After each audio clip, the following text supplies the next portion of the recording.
Un to visvieglāk izdarīt, ieliekot knaģi skanerī. Uztaisīju kontūru tādu, kā man vajadzētu. Šiten drusku lielāks gājiens, šiten vidus tukšs un gals ciet. Un pēc atspēres robiņiem, robiņi. Lūk, tāda te sanāk jaunā knaģa kontūra. Eku šitāds te viņš ir.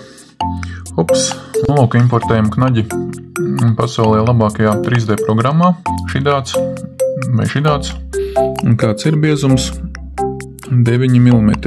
Printer programmā mums vajag pārliecināties, ka viņš ir maksimāli pildīts ar plastmasu, nevis ar tukšumiem, lai būtu pietiekami izturīgs tas knaģīts. Nesteidzīgā kārtā zīmējās knaģīts. Un pats grūtākais visā laikam ir dabūt ārā no knaģa atspēri, ja? Redz, kur knaģīši skaisti ir gatavuši.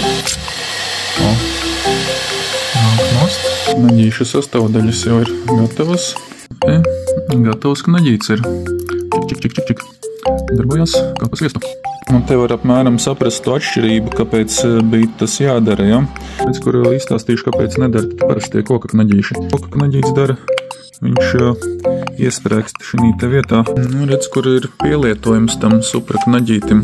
Jāknaģē rekura, lai diodas neaizmūk projām.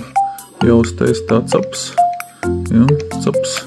Gatavs. Tāda tā saimniecība, te ir knaģa saimniecība. Un jautrākā lieta ir, ka šitos knaģīšus var, redz, kur saklonēt, sakupēt, cik daudz vien vēlās. 1, 2, 3. Saprintē, cik daudz gribi.